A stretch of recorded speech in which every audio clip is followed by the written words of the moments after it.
Slum ಬೋರ್ಡ್ನಲ್ಲಿ ಮನೆಗಳ ನಿರ್ಮಾಣದಲ್ಲಿ ಗೋಲ್ಮಾಲ್ ಆಗ್ತಿದೆ ಅಂತ ಆಗಾಗ ಆರೋಪಗಳು ಕೇಳಿಬರುತ್ತೆ. ಈಗ ಅದಕ್ಕೊಂದು ಸಾಕ್ಷಿ ಬೀದರ್ನಲ್ಲಿ ಸಿಕ್ಕಿದೆ.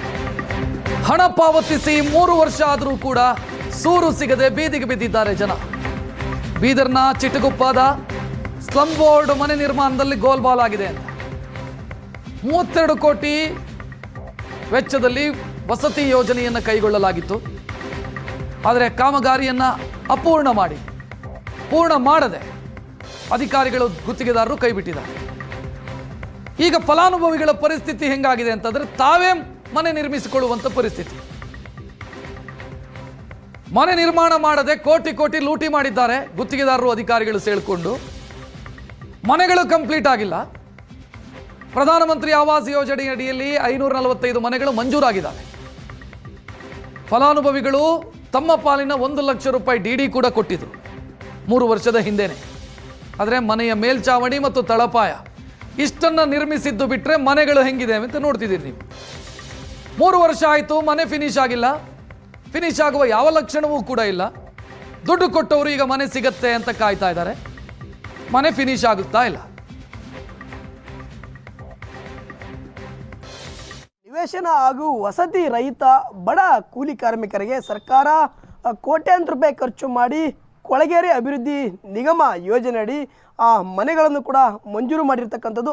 ಆದರೆ ಫಲಾನುಭವಿಗಳು ಕಳೆದ 3 ವರ್ಷದ ಹಿಂದೆ ಸರ್ಕಾರಕ್ಕೆ ಹಣವನ್ನು ಪಾವತಿಸಿದರೂ ಕೂಡ ಇಲ್ಲಿವರೆಗೂ ಮನೆಯನ್ನು ಕೂಡ ಗುತ್ತಿಗೆದಾರರು ಹಾಗೂ ಅಧಿಕಾರಿಗಳ ಒಂದು ನಿರ್ಲಕ್ಷ್ಯದಿಂದ ಮನೆ ಕೂಡ ಕಲ್ಪಿಸಿಲ್ಲ. ಇದರಿಂದಾಗಿ ಅರ್ಧಂಬರ್ಧ ಮನೆ ಕಟ್ಟಿಸಿಕೊಂಡು ಸಂಕಷ್ಟ ಪಡ್ತಕ್ಕಂಥ ದುಸ್ಥಿತಿ ಈಗ ಒಂದು ಫಲಾನುಭವಿಗಳಿಗೆ ಎದುರಾಗಿರ್ತಕ್ಕಂಥದ್ದು. ಬೀದರ್ ಜಿಲ್ಲೆಯ ಚಿಟಗುಪ್ಪ ಪುರಸಭೆ ವ್ಯಾಪ್ತಿಯಲ್ಲಿರ್ತಕ್ಕಂಥ ವಾರ್ಡ್ ನಂಬರ್ 1ರಲ್ಲಿ ಅನಿತಾ ಎಂಬ ಫಲಾನುಭವಿಗೆ ಸೇರಿರ್ತಕ್ಕಂಥ ಒಂದು ಮನೆಯ ದೃಶ್ಯ ನೀವೇ ತೋರಿಸ್ತಾ ಇರತಕ್ಕಂಥದ್ದು. 2022-23ನೇ ಸಾಲಿನಲ್ಲಿ ಇವರಿಗೆ ಕೊಳಗೇರಿ ಅಭಿವೃದ್ಧಿ ನಿಗಮ ಯೋಜನೆಯಡಿ ಈ ಒಂದು ಮನೆಯನ್ನು ಕೂಡ ಮಂಜೂರು ಮಾಡಲಾಗಿದೆ.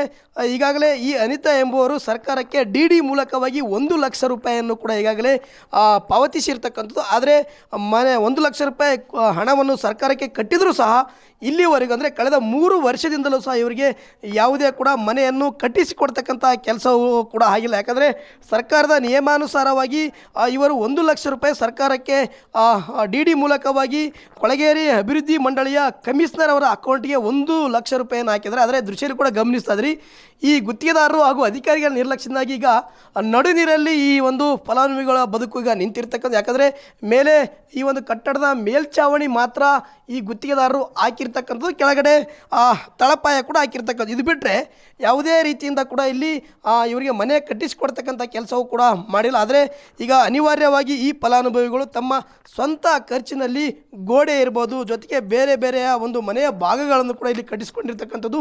ನಾವು ಭಾಳ ಅನಿಸ್ತಿದ್ದೇವ್ರಿ. ಏನು ಮಾಡಿದ್ರು ಅವ್ರು ಕೊಡ್ಲತ್ತಿಲ್ಲ, ಮ್ಯಾಟ್ರಿಯಲ್ ಇಲ್ಲ, ಏನಿಲ್ಲ. ಮಕ್ಕಳಿಗೆ ತೊಗೊಂಡು ನಾವು ಭಾಳ ವನವಾಸ ತೊಗೊಂಡು ಮಾಡ್ಲತ್ತಿದ್ದೆವು. ಮಕ್ಕಳು ಈಗ ನಮ್ಗೆ 6 ಮಂದಿ ಮಕ್ಕಳು ಹರ. ಹೆಂಗ್ ಬದುಕ್ತೀರಿ ಈಗ? ಮನೆ ಇಲ್ಲಲ್ಲ? ಮನೆ ಇಲ್ಲ, ಕಿರಾಯ ಬಾಡಿಗೆ ರೂಮ್ನಾಗ ಇದ್ದೇವೆ. ಈಗ ತಿಂಗಳಿಗೆ 3,000 ಬಾಡಿಗೆ ರೂಮ್ ಕಟ್ಕೊಂಡು ಎಲ್ಲ ಸಾಲ ತೆಗ್ದೇವು. ಸಾಲ ರೊಕ್ಕ ಕಟ್ಕೋಬೇಕು, ಮತ್ತು ಈಗ ಮನೆ ನೋಡ್ಕೋಬೇಕು. ಹಂಗೆ ಮಾಡ್ಕೊಂಡು ಉಳ್ಳತ್ತಿದ್ವಿ. ಹೆಂಗೆ ಮಾಡ್ಬೇಕು ಜೀವನ? ಅವ್ರು ಮಾಡ್ತೀನಿ ಅಂತಾರೆ. ಒಬ್ರು ಫೋನ್ ಎತ್ತಲ್ಲ, ಒಬ್ಬರು ಬರಲ್ಲ, ಒಬ್ಬರು ಏನು ಮಾಡ್ಲತ್ತಿಲ್ಲ. ಮನೆ ಸಲುವಾಗಿ ಅವ್ರು ಏನೂ ಮಾಡಿಲ್ರಿ. ನಮ್ಗೆ 1 ರೂಪಾಯಿ ಕೊಟ್ಟಿಲ್ಲ. ಅವ್ರು ಏನು ಕಳಿಸ್ತಾ ಅದು ಮಾಡ್ತಾ ಇದು ಮಾಡ್ತಾ ಅಂತ ಆಸೆ ತೋರಿಸಿದ್ರು ಯಾವುದನ್ನೂ ಕೆಲಸ ಮಾಡಿ ಛತ್ ಹಾಕ್ದ್ರು ನಮ್ಮವೇ ರೊಕ್ಕ ಹೋಗ್ಯವ್ರಿ.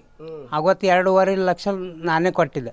ನಾವು ಮಕ್ಕಳ ಹೆಸರು ಮದುವೆ ಅವು ಮಕ್ಕಳು ಹೆಸರು ಮೇಲೆ ಮದುವೆಗೆ ರೊಕ್ಕ ಇಟ್ಟಿದ್ದೆವು. ಅವು ಮದುವೆ ರೊಕ್ಕವೆಲ್ಲ ನಾವು ಮನೆಗೆ ಹಾಕ್ಕೊಂತಿದ್ದೆವು.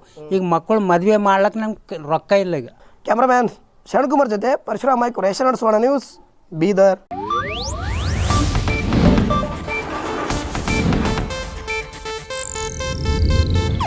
ಇದು ಏಷ್ಯಾನೆಟ್ ನ್ಯೂಸ್ ನೆಟ್ವರ್ಕ್ ಪ್ರಸ್ತುತಿ.